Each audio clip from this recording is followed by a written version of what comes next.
Isaías capítulo 6. Vamos a estar considerando unos versos en esta noche. Creo que la pantalla está encendida. Correcto. Vamos a estar viendo Isaías capítulo 6. Y la meta esta noche es poder hablar, ya que la temática va a ser el liderazgo. Cuando lo tenga puede decir amén. Y si puede, nos ponemos de pie, ¿verdad? Reverencia a la palabra del Señor. Isaías capítulo 6. Vamos a estar considerando este texto que usualmente es uno que habla de lo que es el llamado de un hombre de Dios, particularmente la vida de Isaías, pero vamos a estar viéndolo de un ángulo un poco diferente y vamos a tratar de ver cuál es el carácter de lo que es un líder en base a lo que es la santidad de Dios. Así que Isaías capítulo 6, versículo 1 al 8, dice la palabra del Señor. En el año que murió el rey Usías, vi yo al Señor sentado sobre un trono alto y sublime, y sus faldas llenaban el templo. Por encima de él habían serafines, cada uno tenía 6 alas, con 2 cubrían sus rostros, con 2 cubrían sus pies, y con 2 volaban. Y el uno al otro daba voces diciendo: Santo, Santo, Santo, Jehová de los ejércitos, toda la tierra está llena de su gloria. Y los quiciales de las puertas se estremecieron con la voz del que clamaba, y la casa se llenó de humo. Entonces dije: ay de mí que soy muerto, porque siendo hombre inmundo de labios y habitando en medio de pueblo que tiene labios inmundos, han visto mis ojos al Rey Jehová de los ejércitos. Y voló hacia mí uno de los serafines, teniendo en su mano un carbón encendido, tomando del altar con unas tenazas y tocando con él sobre mi boca, dijo: he aquí que esto tocó tus labios, y es quitada tu culpa, y limpio tu pecado. Después oí la voz del Señor que decía: ¿a quién enviaré y quién irá por nosotros? Entonces respondí yo: heme aquí, envíame a mí. Oremos. Señor, te damos gracias por esta oportunidad de poder abrir tu palabra. Gracias por este tiempo que tú nos das para considerar, Señor, este tema. Ayúdanos a mantener nuestro enfoque en ti. Que tu Espíritu nos dirija para poder glorificar el nombre de Cristo en esta noche y al mismo tiempo tener un poco de claridad de cuál es el carácter, Señor, en la forma que tú llamas a los hombres y a las mujeres para servirte de una forma de acuerdo a tu palabra. Señor, ayúdame a tener claridad, ayúdame a recordar todo lo que hemos considerado y ayúdanos a poder comunicarlo con la ayuda de tu Espíritu de una forma que pueda, Señor, impactar y transformar el corazón. La meta no es meramente venir a escuchar una charla, venimos a escuchar tu palabra y entendemos que ella misma tiene poder para transformar la persona que la escucha de una forma poderosa. Señor, sé tú con nosotros. Pedimos todo para la gloria del Dios Padre en el nombre de Cristo Jesús. Amén y amén. Puede tomar sus asientos. Amén. Quisiera comenzar con algunas notas. Yo no sé si ahora me pueden recibir allá. Muy bien. ¿Pueden ver las pantallas?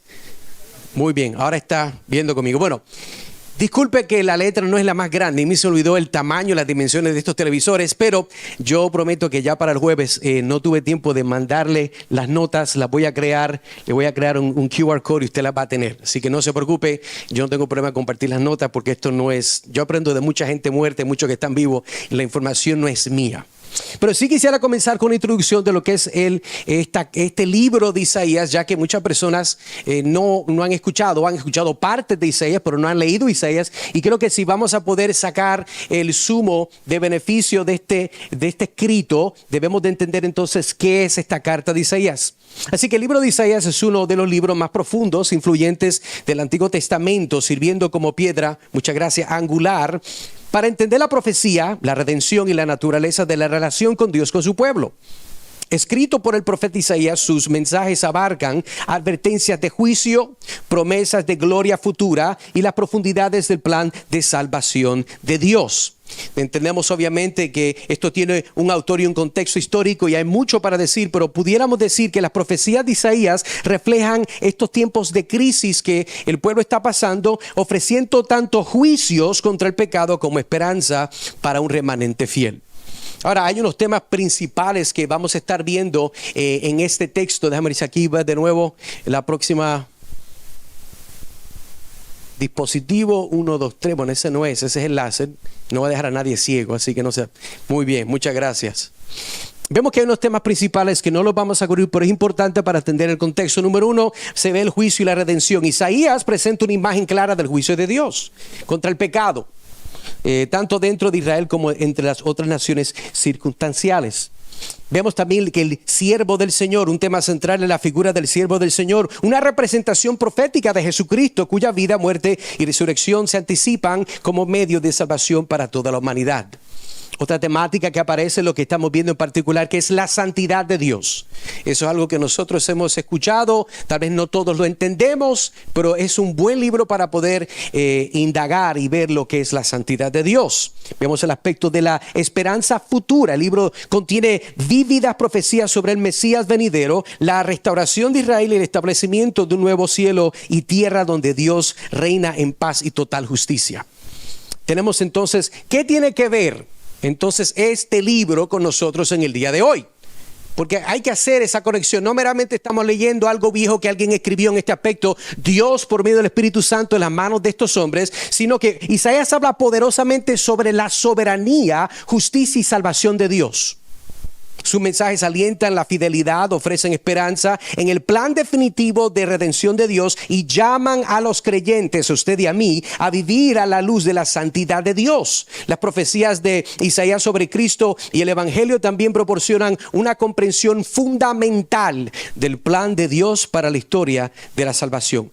Es importante entender este libro dentro de los 66 que tenemos, porque tiene unos enfoques, como estaba leyendo, en la soberanía, justicia y salvación de Dios. Ahora, ¿cómo es que usted puede abordar cuando vaya a leer Isaías? Bueno, al embarcarse en una serie a través de Isaías, es útil tener en cuenta el contexto histórico y cultural, los significados en capas de la profecía y el cumplimiento final de las predicciones mesiánicas de Isaías en el Nuevo Testamento. Explorar Isaías es una exploración de la profundidad del juicio de Dios, la altura de su santidad y la amplitud de su amor por su pueblo. Así que yo creo, claro, hay mucho más que decir, pero creo que es importante que comencemos de esa perspectiva. Si no, usted no va a entender lo que estamos hablando. Eso es como ver un show favorito que usted tal vez ve, no sé si en Hulu o en Netflix, si usted entra a la mitad de la temporada, está difícil. Y el contexto de cualquier libro es importante entender, porque es en base a ese contexto que todo lo que se dice se entiende.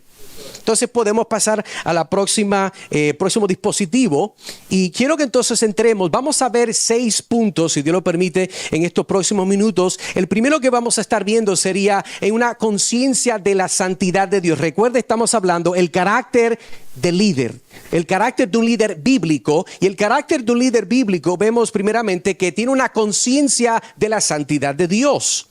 Mira lo que dice el texto conmigo en su Biblia abierta. Note de que esta visión con Isaías viendo al Señor sentado en su trono elevado mientras los serafines proclaman. ¿Qué es lo que proclaman? El texto dice: Santo, Santo, Santo es el Señor de los ejércitos, toda la tierra está llena de su gloria. Entonces, un líder bíblico debe empezar con una profunda conciencia de la absoluta santidad y majestad de Dios, reconociendo su propia posición ante un Dios santo. ¿Por qué es importante esto? Bueno, es importante porque el carácter de un líder tiene que comenzar no solo, escuche bien, con el reconocimiento de quién es Dios. Eso es importante.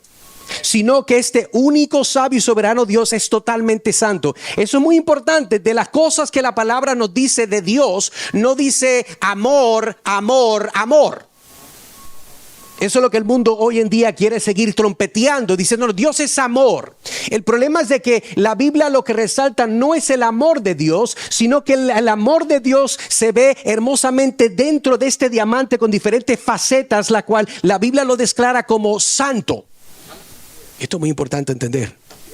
En el hebreo se entiende de que no hay formas como nosotros tenemos en los lenguajes de poner, ¿verdad?, una exclamación, poner una rayita. Si usted tiene, ¿verdad?, los highlighters, si usted le pone rosito, amarillo. O sea, en el texto original eso no existía. Entonces lo que se entendía es que lo que se repetía determinaba la intensidad de la importancia del texto, de la palabra. En este caso dice santo, santo, 3 veces santo.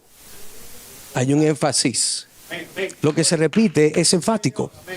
Ahora, quiero decirle que el origen del carácter de un líder bíblico está anclado con la verdad absoluta de que Dios es santo, y este entendimiento sirve como un lente por la cual puede el líder no solamente ver la vida y por lo tanto responder a una forma totalmente diferente, sino que vive esa vida de acuerdo a lo que es esta idea de quién es Dios y lo que Dios espera de mí. Lucas capítulo 5, si ve el verso del próximo dispositivo. Disculpa que aquí está. No me funciona, pero tú me sigues. Gracias. Mira lo que dice. Viendo Simón Pedro, cayó de rodillas ante Jesús, diciendo: apártate de mí, Señor, porque soy hombre pecador. Lo más importante que debemos de comenzar es que el carácter de un líder bíblico, de un verdadero líder que vive y sirve para la gloria de Dios y para beneficio del cuerpo de Cristo, es un líder que entiende quién Él es en base a quién es Dios.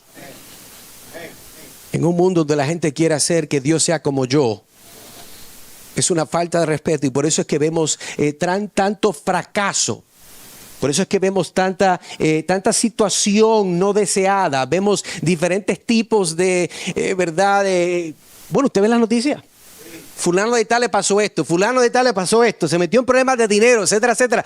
No había una claridad, no había un patrón donde la santidad de Dios era el punto de donde sale y la persona vive. Ahora, si pasamos entonces a unas preguntas rápidamente que podemos hacer, es, hermano, te hago la pregunta: ¿todavía te puedes ver tú delante de la santidad de Dios como Pedro se vio delante de Cristo? Esto es una buena pregunta que hay que hacer en este momento a la luz de ese texto. O ya como llevas años en el ministerio sirviendo, ya te acostumbraste y no te ves dentro tan mal como comenzaste. Hermano, si usted no se ve como nosotros somos aparte de Cristo, usted está en un riesgo muy grande. Usted está corriendo riesgo porque usted está actuando como algo que usted no es si Cristo no fuera Señor y dueño de su vida. Vamos a ver esta idea de lo que es la humildad desarrollada. Pasemos entonces a la próxima página y vamos entonces a ver en este segundo aspecto de que el carácter de un líder bíblico es uno de humildad y reconocimiento de ¿qué? Del pecado. Mire lo que entonces vamos a estar viendo en este texto. Al presenciar la santidad de Dios, la respuesta inmediata de Isaías es de humildad y ¿qué? Y confesión. ¿Qué dice? Ay de mí que soy muerto, porque siendo hombre de labios inmundos, habitando en medio de un pueblo que tiene labios inmundos, han visto mis ojos al Rey, Jehová de los ejércitos. Entonces un verdadero líder bíblico reconoce su pecaminosidad y la necesidad de la gracia y la limpieza de Dios. Hermano, por ella yo soy cristiano. Yo no estoy diciendo que no lo es. Yo lo que estoy diciendo es que uno de los frutos que muestra que usted está de camino, encaminando con Cristo, es de que usted mantiene esa humildad de poder reconocer de que yo en todo momento, si Cristo no está en mi vida, yo no tengo nada. Es muy fácil vivir en la vida cristiana, ir a la misma iglesia por muchos años, servir en diferentes juntas, hacer muchas cosas, ser un líder preeminente. Y usted poco a poco sigue bajo el tobogán de su orgullo, resbalándose fuera de la plataforma de humildad y arrepentimiento que tuvo desde el principio de su vida. Hay que tener cuidado. Amén. En la próxima ficha quiero mostrarle una cita del pastor Charles Spurgeon. Hablando de esto dice: la humildad es hacer una estimación correcta de uno mismo. Nosotros, si vamos a hacer una estimación correcta, es de quiénes somos nosotros. La Biblia dice que nadie debe de tener una idea de sí mismo que no es. Usted no debe de pensar de usted mismo de una forma que no es bíblica. ¿Sabe por qué la Biblia nos dice eso? Porque nosotros lo hacemos. Y es cuando nosotros abundamos en ese tipo de hábito mental. La Biblia dice que de acuerdo a una persona piensa de sí misma, esa persona va a ser, esa persona va a actuar. Cuando nosotros mantenemos una postura bíblica, entonces vemos de que vamos a operar bajo el poder del Espíritu Santo, dando fruto el fruto del Espíritu está presente, y uno de ellos que es importante es la humildad. La humildad es el resultado del entendimiento de nuestra propia pecaminosidad delante de Dios. Y mientras menos claro tengas en tu mente quién es Dios y quién eres tú en relación con Dios, podrás crecer más y más en tu humildad. Si eso no está claro, no vas a ser más humilde. Y vamos a hablar de cuáles son los efectos de no tener humildad en breve. Ahora, considera lo que dice el apóstol Pablo en Filipenses capítulo 2, versículos 5 al 8. Dice el texto: haya pues en vosotros este sentir que hubo también en ¿quién? En Cristo Jesús. Él, siendo forma de Dios, no estimó el ser igual a Dios como cosa que aferrarse, sino que se despojó a sí mismo, tomó forma de siervo, se hizo semejante a los hombres, más aún hallándose en la condición de hombre, se humilló a sí mismo, haciéndose obediente hasta la muerte y muerte de cruz. El líder bíblico tiene un carácter de humildad porque es el reflejo de aquel que te llamó. Hermano, pero yo no soy líder. Bueno, pero Dios te llamó a ser salvo igualmente. A veces uno piensa, bueno, hermano, yo vine aquí para escuchar porque yo de verdad no soy líder, esa no es mi cosa, yo soy introvertido, yo a veces hago unas cositas. No hay problema. Aquí el asunto no es si usted tiene un cargo oficial o no. Aquí ese no es el asunto. El asunto es de que la vida del cristiano es de poder liderar sus propios miembros de su cuerpo, como habla Pablo, de una forma que glorifique al Señor. Amén. Y yo no tengo que tener una posición en la iglesia para hacer eso. Yo igualmente tengo que darle a Dios en un momento dado. Yo tengo que rendir cuentas de quién yo soy, cómo pensé, cómo actué, qué es lo que dice, cómo me llevé a cabo en mi familia, en la privacidad de mi vida. Y eso cuenta dentro de lo que Dios va a juzgar. Pero consideremos entonces preguntas. ¿Es tu liderazgo, hermano, hermana, asociado con servicio, humildad y sencillez? Hay personas que a veces no saben que la gente los ve como un tipo de cristiano tirante. O sea, todo el mundo te da el abrazo, te saluda, pero con el tiempo has perdido esa humildad a tal punto que la gente con mucho amor te ama y tal vez se somete porque son cristianos, tienen el Espíritu Santo. Pero hermano, hermana, tienes que verificar si esa sencillez está activa. Si eres sencillo, si tienes ese amor que tenías al principio, ahora es que la gente tiene que someterse a ti. Yo le repito a la gente lo mismo, hermano, eso es parte de ser líder. Usted tiene hijos, va a hacer lo mismo, va a repetirle a sus hijos 10,000 veces lo mismo. Y por eso hay que disciplinarlos con amor. Lo mismo pasa en el ministerio, lo mismo pasa en la pastoral. El pastor es pastor, no porque no tiene más nada que hacer. No, usted es pastor porque Dios los llama. ¿Usted sabe por qué la gente que verdaderamente son llamadas al ministerio no se quitan? Porque Dios no los deja. Dios les da una gracia en particular para llevar a cabo el llamado que Dios les da. Si no fuera por eso, hace rato yo me hubiera quitado. Mano, lidiar con los problemas míos, la carne mía. Yo tengo una mujer que tiene sus problemas. Yo tengo a mis hijos que tienen más problemas. Y tengo unos hermanos hermosos que amo que tienen muchos problemas. Y las llamadas y los mensajes de texto que entra es para decirme, hermano, tengo este problema, se queja el uno del otro, que este le cayó. Hermano, sigue.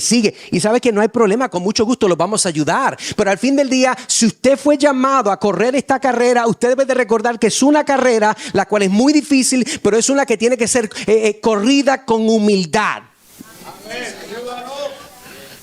No es del que se extiende y corre más rápido. Dice la palabra, es del quien Dios tiene misericordia. Entonces, ¿eres el tipo de líder que es un placer servir debajo de tu liderazgo? La gente se está peleando. No, yo quiero estar en la directiva del hermano fulano y tal. No, muévete para el lado. La gente se está peleando para servir debajo de usted en su liderazgo. ¿Será su liderazgo algo presente que da gozo? ¿Ves que yo siempre que estoy al lado de este hermano fulano, yo me siento empoderado, me siento animado por más mal del día que estaba, me siento tremendo? Gloria a Dios. Pero ¿y tú? ¿Eres de esa forma? No tiene que ser líder, vamos a hablar de matrimonio. Como esposo, eres animador, eres una persona que amas a tu mujer con entendimiento, como dice la palabra. Por cierto, la palabra entendimiento se refiere a comunicación. Lo mismo que el hombre no le gusta usualmente hacer es comunicar. Y si no, pregúntale a su pastor que ha dado muchas sesiones de consejería. Ese es el problema más grande que usualmente el hombre tiene. Es de comunicar. La mujer obviamente es de poder ser emotiva. Pero esto también afecta el liderazgo en su casa, el liderazgo con sus hijos. Usted lidera a sus hijos con amor, con ejemplo, con humildad, con gozo, sencillez. Usted dice, no, aquí se hace lo que yo digo porque yo soy él, ¿verdad? Que eso no es que no es cierto, eso es cierto. Pero Dios nunca le ha tratado a usted de esa forma. Y créame, Dios tiene muchas razones y una lista muy larga para hacerlo con usted. Pero Dios no es así. Y hay que entender, hermanos, que lo que Dios nos está llamando es tener una humildad. Punto número 3, continuamos con la próxima. Receptividad a la limpieza de Dios. Receptividad a la limpieza de Dios. ¿Qué limpieza? Vamos a ver el aspecto de que la confesión de Isaías lleva a la purificación, ya que uno de los serafines toca sus labios con un carbón encendido del altar diciendo, ¿qué dice? Dice el texto, he aquí, esto tocó tus labios. Vamos a ver por qué. Y tu maldad es quitada y limpio tu pecado. Entonces los líderes bíblicos deben de estar abiertos, sensibles a esta limpieza, esta purificación, permitiéndole al Señor por medio de su Espíritu purificarlos para el servicio. Este momento es muy importante. Este momento es tal vez paralelo con lo que usualmente cuando se hace una ordenación de alguien al ministerio. Es algo, es una confesión, se está conferiendo una autoridad, una persona que se está separando para un uso en particular. Por ejemplo, todo el mundo sabe, si usted es una mujer hispana, pero genuina y puertorriqueña de verdad, usted tiene en su casa, escondido en un lugar que tiene seguro, alarma, láser, ¿verdad? Un perro pitbull escondido para que nadie se acerque, ¿verdad? Donde usted tiene esa vajilla que nadie la toca. Que eso es para eventos particulares donde más nadie los puede venir a tocar. Porque eso, mira, no me venga a atreverse a coger un vasito para tomarse leche y jugo. No. Eso es para un momento especial. Eso ha sido santificado. Más que el Vaticano. Entienda la idea. Nosotros mismos tenemos cosas que las separamos para usos particulares y nosotros respetamos y entendemos que hay ciertas cosas que no se usan a menos se nos dé un permiso en particular para un uso en particular. Es lo que está haciendo el Señor aquí. En este momento vemos de que Isaías está siendo separado. Sus labios han sido tocados con este carbón. ¿Por qué? Porque lo que Dios va a usar al líder, y no todos los líderes van a ser elocuentes, pero en particularmente el llamado de Isaías era uno donde él tiene que hablar. Y Dios entonces iba a santificar a Isaías, porque recuerde que de la abundancia del corazón habla ¿qué? A ver lo que está diciendo Isaías.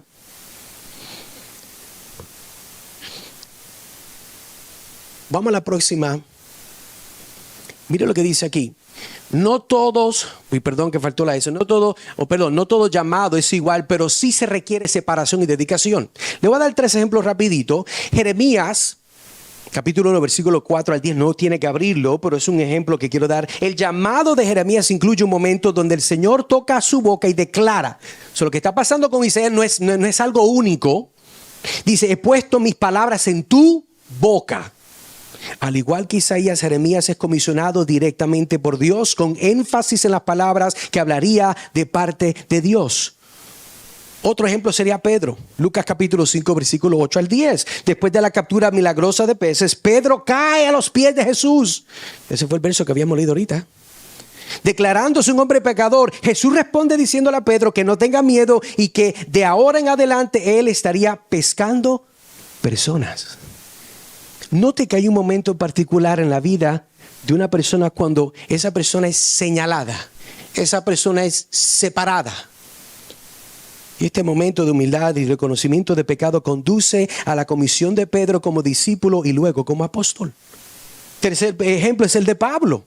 Hechos capítulo 9, versículo del 1 al 19. La conversión de Pablo en el camino a Damasco llevó a un dramático encuentro con Cristo resucitado, seguido de un periodo de ceguera y luego sanidad a través de Ananías, quien le impuso las manos, y los pecados de Pablo fueron perdonados y fue lleno del Espíritu Santo, marcando su esa transición de perseguidor de cristianos a proclamador de Cristo. Eso es lo que está pasando. Pero vamos a hacer entonces más preguntas mientras continuamos, porque yo creo que esto tenemos que aplicarlo. ¿Cómo va tu santificación? ¿Cómo va tu santificación? ¿Mantienes una idea clara de quién eres delante de Dios como líder, hermano, hermana? ¿O has perdido tu sensibilidad porque ya casi no dependes de Dios? Es que eres tan bueno en lo que haces, es que no tienes que orar como orabas antes. Es que eres un profesional. Ahora no eres un servidor del Señor, eres un profesional. Y no interprete mal lo que no estoy diciendo. No es que usted no sirva con profesionalismo. Es que en la casa del Señor no hay profesionales. Nosotros todos somos siervos inútiles. Amén. Que si alcanzamos a hacer aquello por la cual Dios nos salvó, hermano, hemos hecho lo mínimo. Y aún lo mínimo que lo hemos hecho es porque el Espíritu Santo nos da la fuerza para llevarlo a cabo. Eso es. No es porque yo tengo almacenes de gozo y alegría y perfección. No, hermano, no es eso. Créame que no es eso. Y si usted es honesto, usted sabe que eso no es cierto. Pero es importante. ¿Estás liderando con amor y autoridad? O escucha bien. O a causa de tu pecado escondido, tu conciencia te tiene aguantado. Cuando tu conciencia está amarrada, es porque hay algo que no has confesado, hay algo que no has dejado, hay algo que estás entreteniendo en tu vida. Y cuando vas a ejercer tu liderato, no lo haces con la autoridad y humildad porque te sientes aguantado, porque tu conciencia, el Espíritu Santo te apunta y te dice, hipócrita. El llamado a la santidad. Mire este próximo verso. Primera de Pedro 1, 15, 16. Sino, así como aquel que os llamó es santo, sed también vosotros santos en toda vuestra manera de vivir. Porque escrito está, sed santos porque yo soy santo. Esto es para todo el mundo, hermano. Usted no llega a ser nada más en la iglesia que ser un buen cristiano que viene, ofrenda, canta, diezma, es miembro en plena comunión, usted comparte el evangelio. No es más nada de lo que la gente asume con grandeza. Lo más grande es que usted persevere hasta el fin. Eso es una obra de Dios, se llama la doctrina de la perseveración de los santos, donde Dios, su Espíritu Santo, los persevera durante todo este tiempo hasta el final. Pasamos entonces al cuarto. Esta perspectiva o este carácter, la disposición para responder al llamado de Dios. Después de la limpieza, esta santificación que vemos cuando el Señor pregunta, ¿a quién enviaré y a quién irá por nosotros? Isaías responde, ¿qué dice ahí? ¿Qué dice ahí? Heme aquí, envíame a mí. Él no dice, heme aquí, envíame a mí, porque es que yo soy, Señor, tú sabes que yo soy lo mejor que tú tienes. Lo mejor que tú tienes soy yo. Señor, honestamente, yo conozco todos los otros profetas que están. Y no es que yo quiero ser orgulloso, pero tú sabes que Señor, es que a ti te place que sea el mejor. Tengo más experiencia. O sea, yo he entrenado en el sufrimiento. Yo tengo, ¿verdad?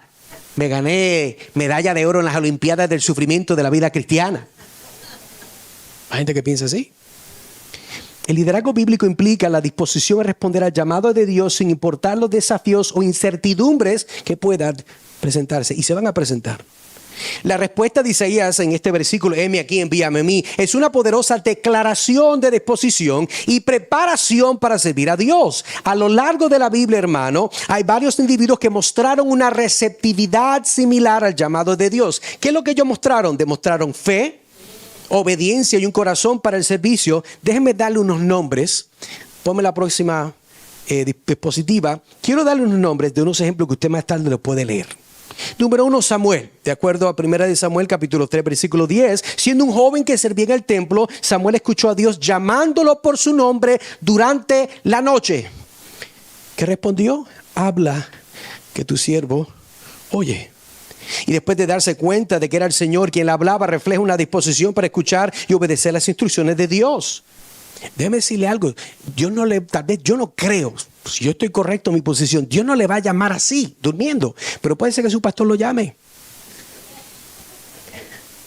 Es que así funciona. Hermano, Dios le bendiga. Mire, yo pues quiero pedirle, ¿verdad? Yo entiendo que usted es un hombre, ¿verdad? Una hermana, pues una mujer, un hombre, ¿verdad? Que va a servir. Y necesito que me ayude en esta área. La pregunta es, ¿está dispuesto a ser como Isaías? Heme aquí, pastor, heme a mí, yo estoy dispuesto. El problema es que todo el mundo asume que cuando los llaman para hacer algo, usualmente tiene que ver con esto aquí. Mire, detrás de esta mano así. La gente asume que, si me llama, ¿verdad? Yo para hacer eso con mucho gusto, ¿verdad? Con mucha humildad yo acepto el llamado. No sea hipócrita, hermano. Vamos a ponerlo a limpiar los baños. Vamos a ponerlo a sacar la basura. El servir al Señor es algo que usted se conforma con hacer lo más mínimo en el reino de Dios. Cristo dijo que el más grande del reino es aquellos que son usualmente los que comienzan de abajo. Pero el problema que nosotros tenemos es que no asumimos la humildad con las posiciones o el trabajo. Nosotros asumimos la humildad de una perspectiva secular donde nosotros creemos que nos merecemos algo. Porque mira, hermano, ya son 35 años que sirvo al Señor. La gloria sea para Dios. Pero es que la forma que actuamos nos muestra eso. Ananías, Hechos capítulo 9, versículo 10 al 18. El Nuevo Testamento, Ananías respondió al llamado de Dios para ir a Saulo, quien se convertía en Pablo. A pesar de conocer la reputación de Saulo de perseguir a los cristianos, Ananías obedeció diciendo sí, Señor, y jugó un papel fundamental en la sanación y bautismo de Saulo. Y gracias a Dios por Ananías, usted tiene la mayoría de su Nuevo Testamento escrito por este hombre de Dios. Pero Pablo necesitaba a alguien que lo ayudara. Pablo necesitaba a alguien que lo instruyera.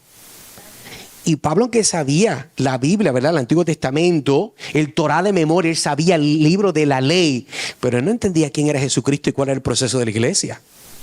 ¿Qué quiero decir? Usted tal vez sabe mucho de la Biblia, pero no significa que sabe cómo poder ponerlo en práctica en una iglesia. Usted es parte de esta iglesia tiene su constitución, sus procedimientos. Usted tal vez viene de otra y conoce la Biblia, pero no solamente la Biblia, es la filosofía de ministerio de esta iglesia. No, hermano, que eso no está en la Biblia, eso no importa. Bueno, pues entonces no venga a esta iglesia.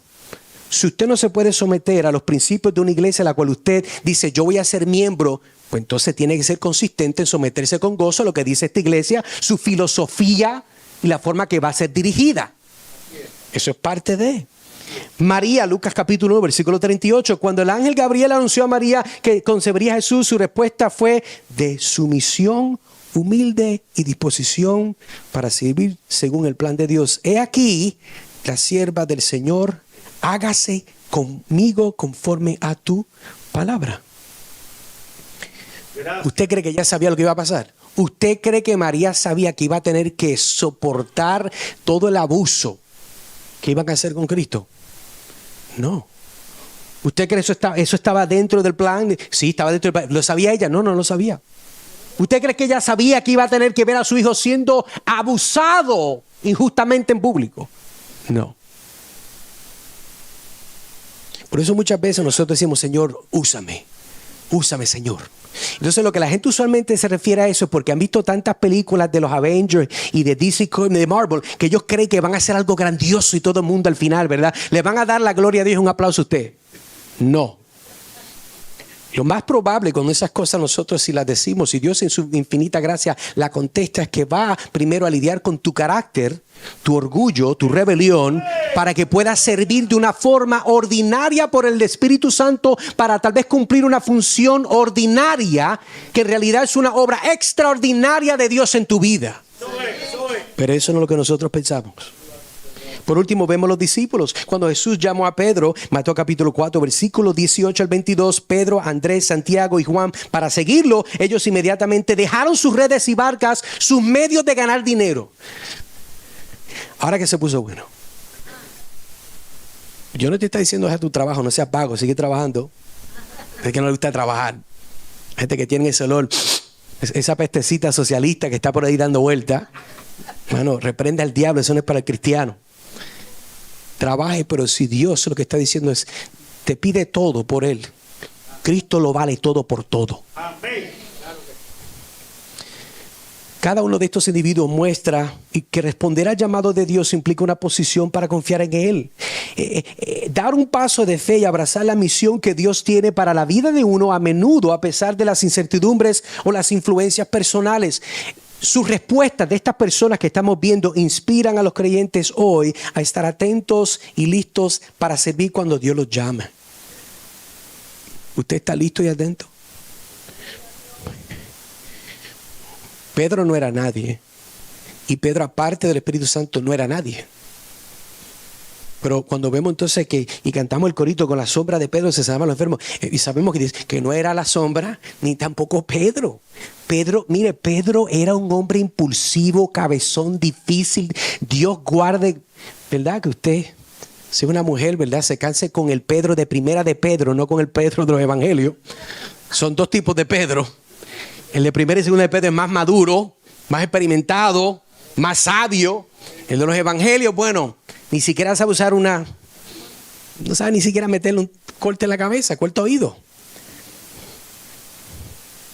Dios usa todo tipo de personas y caracteres, pero tiene que ser dentro del marco que Dios ha determinado, la cual es usualmente Dios lo aplica de diferentes formas, pero busca el mismo final en cada uno de nosotros. Pregunta: ¿sabías que no necesitas un evento sobrenatural para ser llamado por Dios a servir de una forma ordinaria en tu iglesia?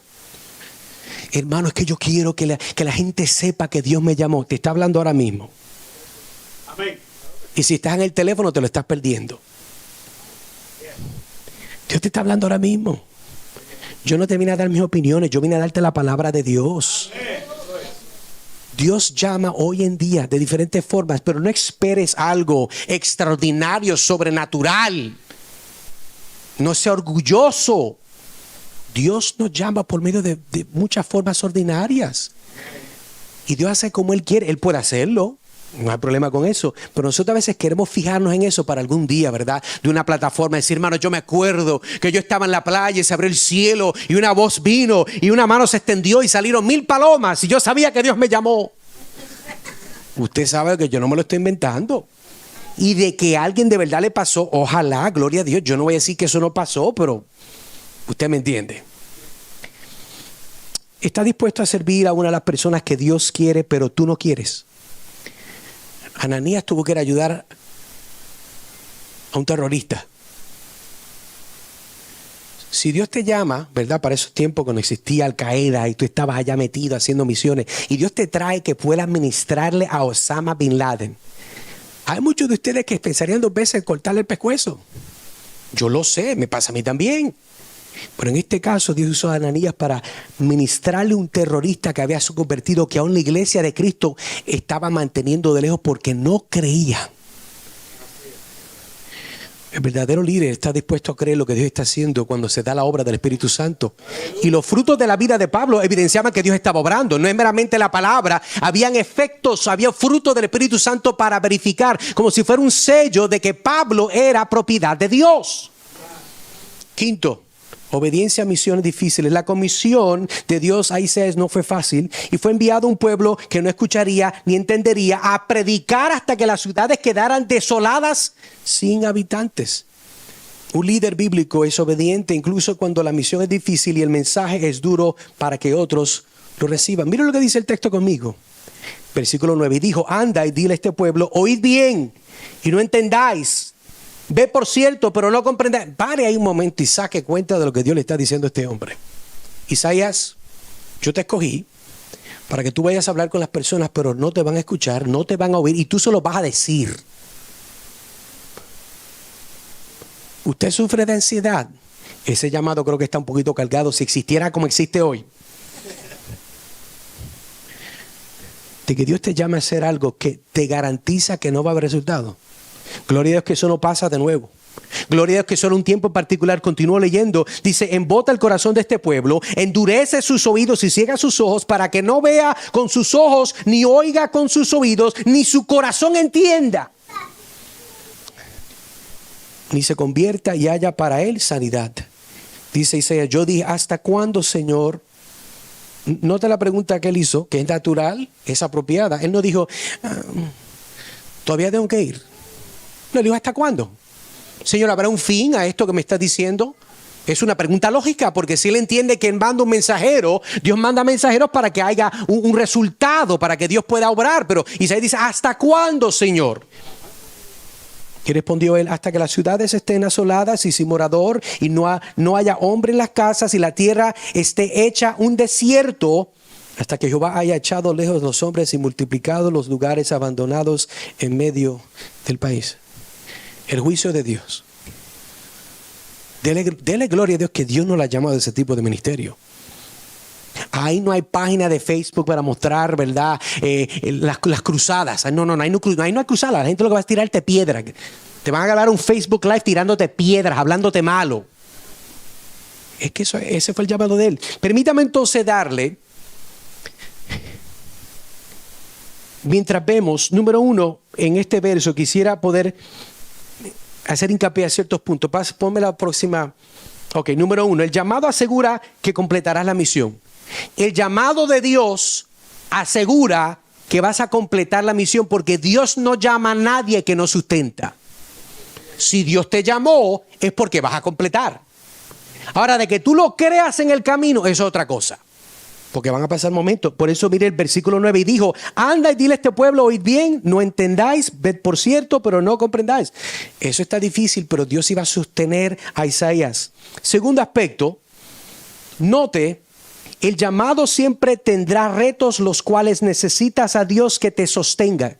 Eso es a través del proceso.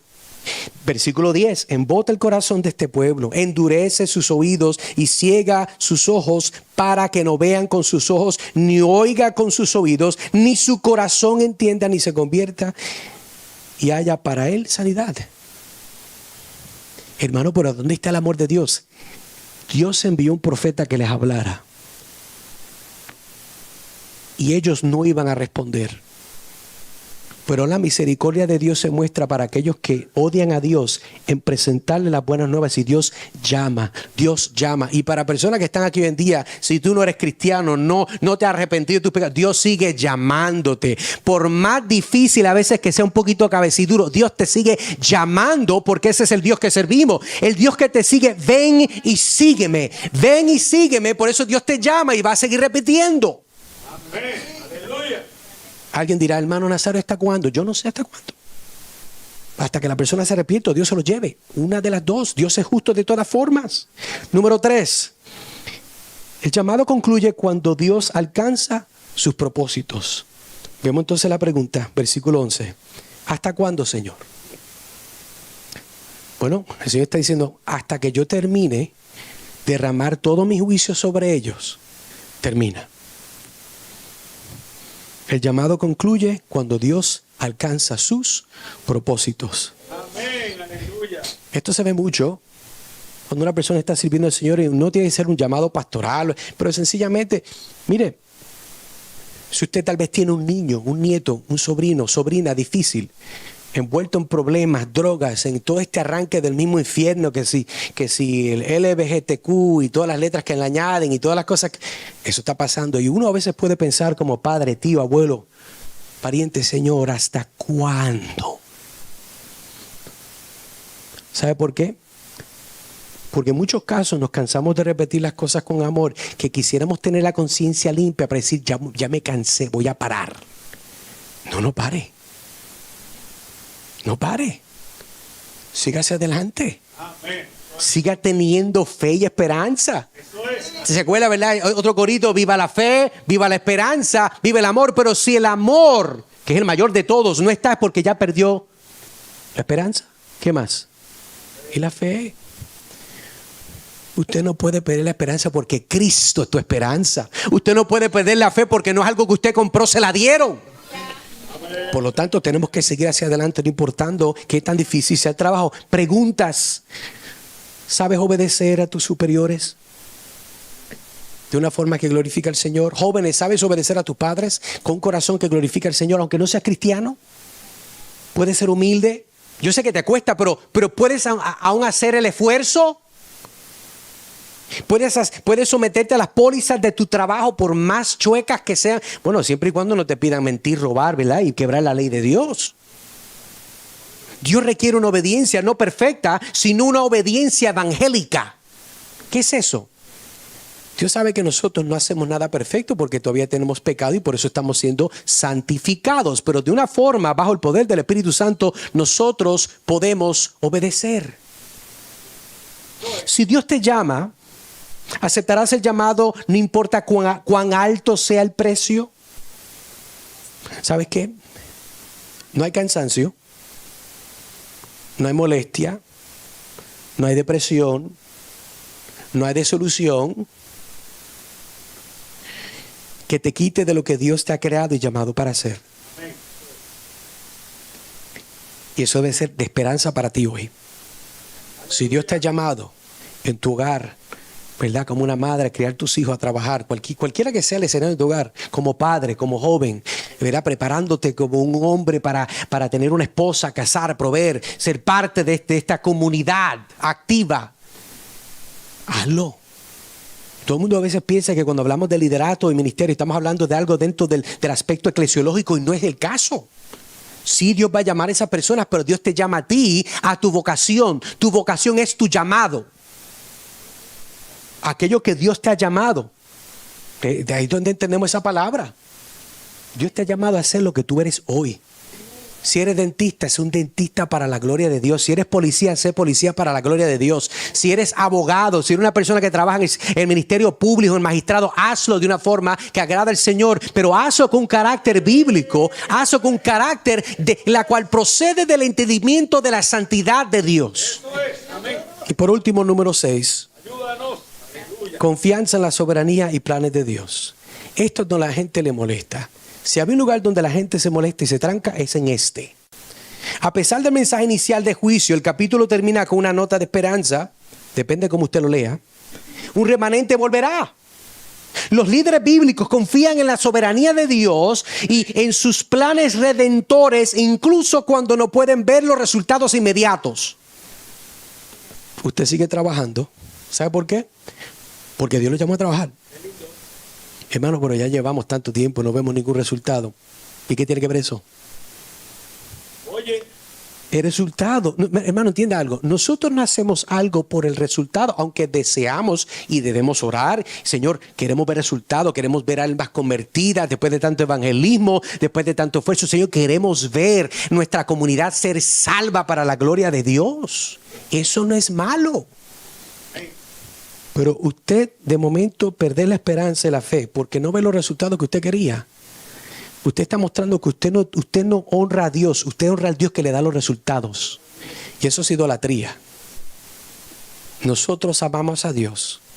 ¿Por qué? Porque Él nos amó. O acuérdese de eso.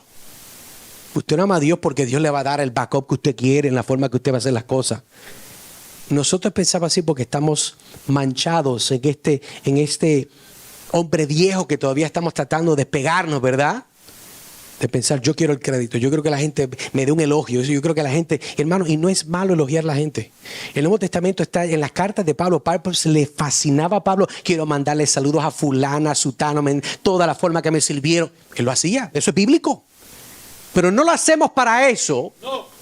Lo hacemos aún en el secreto donde nadie lo sepa, porque nosotros amamos a Dios. ¡Qué lindo! ¡Aleluya! En la narrativa bíblica, el llamado de Dios para entregar un mensaje a menudo conduce a consecuencias desafiantes para el mensajero, especialmente cuando el mensaje confronta el pecado o anuncia juicio. Aquí le quiero dar 2 ejemplos donde entregar el mensaje de Dios lleva dificultades a estos profetas. Número 1, dame el próximo slide, sería Jeremías y Jonás. Ahora, Jeremías, conocido como el profeta llorón. Jeremías fue llamado por Dios para proclamar un mensaje de arrepentimiento a Judá, advirtiendo que la inminente condena de exilio si el pueblo no regresaba a Dios. Jeremías 1 del 4 al 10. Y a pesar de su obediencia, Jeremías enfrentó una inmensa oposición, persecución y sufrimiento como resultado de su ministerio profético. Fue rechazado por la gente, golpeado y puesto en el cepo por Pasur, el sacerdote. Jeremías 20 del 1 al 2 narra eso, arrojando a una cisterna por los oficiales, Jeremías 38:6, y soportó constante burla y aislamiento por los mensajeros que entregaba. La experiencia de Jeremías ilustran el costo de ser fiel al llamado de Dios, especialmente cuando el mensajero no es bienvenido. Y dicen que el profeta no es profeta en su propia tierra. Por la cual deducimos que si usted es profeta de Dios y toda persona que habla la palabra de Dios, es una persona que proclama la palabra de Dios, te pone delante de ti la palabra de Dios, pues si es su propia tierra no le va a caer bien a nadie. El segundo es Jonás. Jonás fue llamado por Dios a Nínive, una gran malvada ciudad, a proclamar su destrucción venidera. Jonás 1, versículo 1 al 2 nos dice eso. A diferencia de Jeremías, Jonás inicialmente huyó de este llamado, porque sabía que Dios era compasivo y podría perdonar a la ciudad si se arrepentían, lo cual Jonás no deseaba. Muchos dicen de que Jonás, había ciertos aspectos, unas tensiones entre Nínive, ¿verdad?, y los judíos. Y muchas personas dirían que Jonás no quería que estas personas fueran salvas porque él parece que tenía unos rasgos racistas, dicen algunos, yo no sé. El punto es de que él era un hombre que fue llamado por Dios, en este momento no quería ser usado por Dios, porque él no pensaba que esa gente eran merecederos de la gracia de Dios. Entienda algo, el día que usted quiera determinar quién se merece la gracia de Dios, muestra que usted no la entiende. La gracia de Dios es algo que nadie se merece. Y el momento que yo digo, tú no te la mereces, muestra que soy hipócrita porque yo tampoco me la merezco. Por la tal debería arrepentirme y decir, no, Señor, eso está mal. Yo sé que no queremos igual, yo sé que pensamos diferente, pero obra tú. Es interesante ver esto, ¿sabe por qué? Porque después de ser tragado por un gran pez y finalmente ir a Nínive para entregar el mensaje de Dios, la ciudad se arrepintió y Dios perdonó. ¿Qué pasa después? ¿Qué Dios le da la lección a Jonás? ¿Se acuerdan la lección? Él viene, se sienta y, ¿verdad?, aparece, ¿verdad?, este ramillete aquí que le aparece encima y él está, ¿verdad?, siendo protegido por el sol, y de momento entendemos de que Dios hace que venga esta oruga y se lo coma. Y Jonás era tan inmaduro en cierta forma de que él se molestó porque no tenía más protección. ¿Qué está diciendo el Señor? Yo soy el que doy gracia a quien yo quiero dar gracia. Si yo te quiero bendecir en el 24, mayor que el 23, amén. Si yo entiendo que debe de irte peor para santificarte, igual. Amén. Yo creo que sí, Dios bendice el trabajo, pero si Dios quiere hacer que sufras un tiempo como Job, ¿quién determina eso? Dios. O sea, yo no puedo prometerte algo como si yo supiera cuál es la agenda de Dios para ti. Yo lo que sí sé es que Dios te ha llamado a someterte a los designios de Él, de la forma que la providencia muestra la voluntad de Dios. Yo me someto a la providencia de Dios. Lo que pasa en mi vida es porque Dios lo decreta. Y yo debo de cuidar mi corazón a no perder esa fe, esa esperanza en lo que Dios me ha llamado a hacer. ¿Por qué? Porque Dios se merece toda la gloria. El disgusto de Jonás por el arrepentimiento de Nínive y su incomodidad subsiguiente, demostrada en el episodio de la planta que le proporcionaba sombra, que es la que le estoy mencionando, revela la complejidad del ser mensajero de Dios, especialmente cuando la misericordia de Dios se extiende a aquellos a quienes el profeta no gusta o considera indignos. Tú debes de compartir el evangelio con las personas que te caen mal, y lo debes de hacer con un buen corazón. Hermano, es que ese muchacho es malo. Yo creo que ese tipo hasta ha matado personas. Eso no es problema tuyo. Tú no sabes. Tú tienes la mente cocinando un asopado de lo que era. Tú no sabes si es cierto. Tú debes de ir y presentar a Cristo. Amén. De corazón, con sinceridad, con humildad. Hermanos, que yo odio la peste a marihuana. Yo también. Si hay algo que a mí me causa ira, es la peste a marihuana. Yo tengo que orar. Me da asco. Pero igual tengo que entonces predicar a Cristo. Amén. Tengo que predicar a Cristo. Decía Pablo, en tiempo y fuera de tiempo. Y usualmente cuando más aparece la oportunidad del Espíritu Santo es fuera de tiempo. Estos ejemplos resaltan que ser llamado por Dios para entregar un mensaje no siempre está asociado con resultados positivos para el profeta o el hombre o la mujer de Dios en términos humanos. A menudo involucra sacrificio personal, incomodidad, el desafío de transmitir la verdad de Dios frente a la oposición o la reluctancia personal. La narrativa bíblica presenta estas historias no solo para mostrar fidelidad y los desafíos de los mensajeros de Dios, sino también para enseñar. Escuche bien, lo hablamos. Sobre la soberanía de Dios, su misericordia y las complejas emociones humanas que acompañan el cumplimiento de su voluntad. Así que no importa, escuche bien, que estés cansado, lo que esté pasando, no importa si tu llamado no causa los resultados que tú quieres, lo que importa es que los resultados que Dios ha decretado para su gloria van a pasar. Y eso es lo único que importa. Así que, hermanos, les animo. Consideremos la palabra de Dios de la perspectiva de este llamamiento de Isaías y recordemos que si usted se va a llevar algo hoy, he dicho mucho, llévese que Dios le llama a ser santo. Porque sin santidad nadie verá al Señor. Si usted es un hijo del Santo de Israel, usted vive santo, santa. Si usted no es un hijo de Dios, créame, usted no va a vivir de una forma santo ni santa. Y el mundo está esperando que usted sea uno más para lavarse las manos y decir, yo no voy a la iglesia porque la iglesia está llena de hipócritas. Pero ¿sabe qué? Yo le digo a la gente, también el club está lleno de hipócritas. Si hay un lugar más hipócrita donde la gente compra cosas que no tienen con dinero que deben para impresionar a personas que no le importa, son esos lugares. Pero es posible que nosotros nuestro testimonio restemos al mensaje, al testimonio del Evangelio, porque no estamos viviendo con una perspectiva en base a la santidad de Dios. Oremos, hermanos. Trino Dios y Padre Celestial, te damos gracias por este tiempo, gracias por tu palabra. Gracias porque tú a través de tu palabra, Señor, nos confrontas, nos apuntas, Señor, el dedo en las áreas que nosotros tenemos que arrepentirnos y cambiar, pedirte que tu Espíritu nos ayude a restaurar ciertos comportamientos, a matar otros comportamientos y hábitos que contrarrestan aquello por la cual tú nos has llamado, aquello por la cual tú nos das el privilegio de ser hijos tuyos. Gracias porque es en Cristo que nosotros tenemos toda bendición. Ayúdanos a vivir entendiendo esto para la gloria de tu nombre. Y es porque lo pedimos en el nombre de Cristo Jesús. Amén y amén. Bueno, preguntas. Y recuerden, no hay pregunta ignorante. Si no hay preguntas, créame que yo sé que no lo entendieron todo. Es imposible. Pero igual no hay problema. Pueden más tarde escribirnos, mandarnos un mensaje, o el jueves cuando continuamos usted puede, ¿verdad?, acercarse a esas preguntas. Yo entiendo que hay personas que se sienten raras, ¿verdad?, y levantar la mano y tirar algo ahí y después se lo digo mal o se me lengua la traba. Yo me entiendo que nosotros, ¿verdad?, yo entiendo, pero sí quiero que si llega a tener preguntas, si tal vez más tarde de camino a su casa o mientras está comiendo, viendo televisión, le viene algo a la mente, escríbalo. Tal vez no es una costumbre que a veces tenemos, pero es importante. ¿Qué usted cree que hacían los bereanos de Berea? Ellos verificaban que lo que Pablo estaba diciendo estaba en las Escrituras. Tenga buena práctica de no meramente creer lo que se dice del púlpito. Abra su Biblia, sea responsable, sea dueño de su teología y entienda que lo que se está diciendo es la palabra del Señor. Así se va a ahorrar muchos problemas. Así que, hermanos, entiendo que tal vez no hay preguntas en este momento, pero en otro momento puede ser que las haga y con mucho gusto estamos dispuestos a contestarlas. Así que Dios les bendiga, Dios les guarde y muchas gracias por esta oportunidad.